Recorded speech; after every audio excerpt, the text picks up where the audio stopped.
Bob. Bob. Good morning, everybody.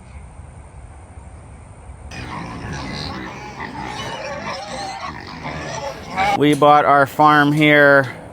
It was just raw land. I only bought it for the barn. But the pasture out here quickly got overgrown with grass. The grass was crazy. It just grew so fast. I couldn't keep up with it. And I used a little riding mower, and it struggled.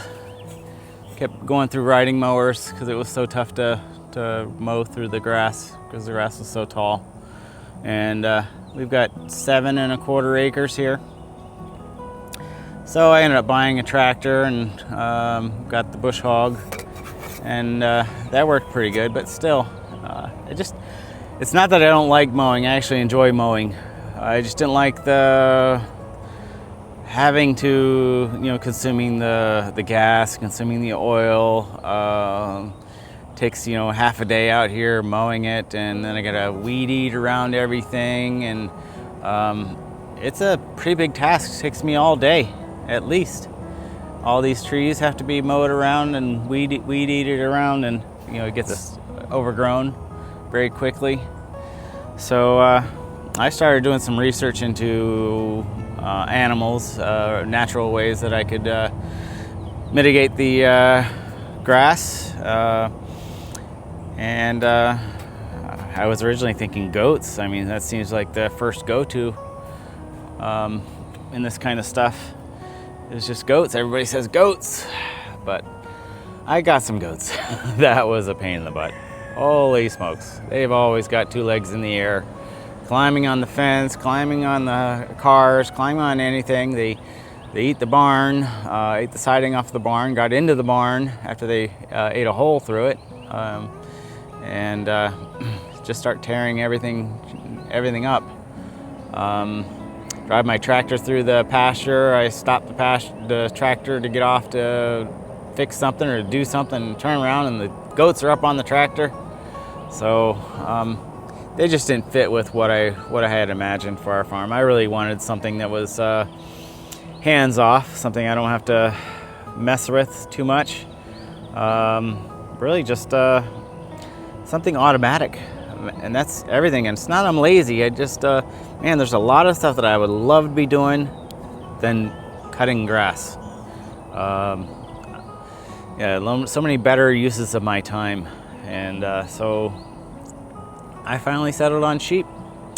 And I never would have thought sheep. I was like, man, I have to deal with shearing them and all that stuff. I was like, well, and then I learned that not all sheep need to be sheared. I have St. Croix sheep.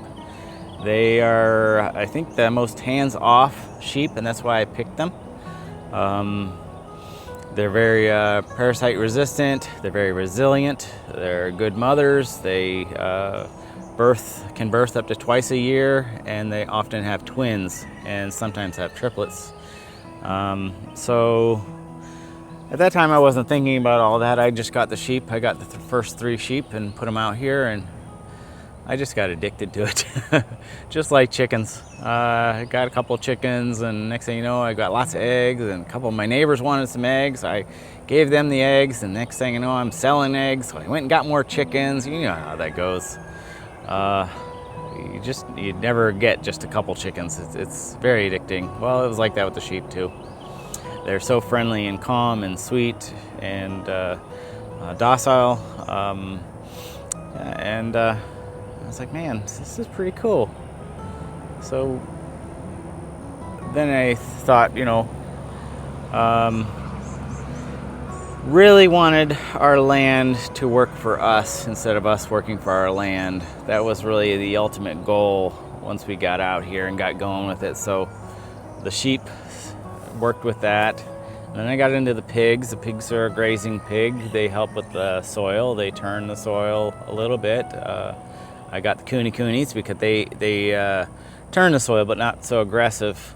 Actually, if you have enough grass for them to eat, they'll just keep eating the grass. But when the grass goes away and it's all eaten up, or in the wintertime you don't have any grass, sometimes in the summertime it gets so hot, grass doesn't grow, and The pigs, they'll start rooting then. They also need a little bit of protein. They're not herbivores, they're omnivores, so they eat vegetables and they'll eat some protein. And so when they need the protein, and actually I was arguing with somebody online, somebody's like, oh, you gotta feed them grain, you gotta feed them the hog feed. They gotta get some protein. They're not herbivores. They only need maybe like 3% of their diet needs to be protein because they need the selenium. But they get that from the land. If they need some protein, they start burrowing in and rooting, and they eat the grubs and the worms and all kinds of whatever they can find in the soil. And that's pretty much all they need. A lot of people forget that these used to be wild animals. And that's what they did in the wild. The sheep, same way. I heard all kinds of things. I needed to feed them. I needed to feed them grain. They need to have lamb feed. And it's like, finally, I just search around, and finally you end up finding the right sources. So then I learned that they're fine. They just grow around long, so I've got healthy grass for them to eat. And then they eat the leaves. They've got the sweet gum leaves. They love the sweet gum leaves, which is great. And it's nice if you look around. Everything from about my shoulder down has all been eaten. All through the woods, it's all been cleared. They eat all of that.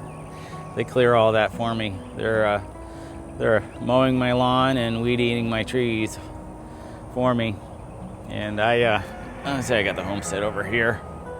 I let them over there also. Every once in a while, I let them just go loose all around the house and everywhere. And they do a fantastic job.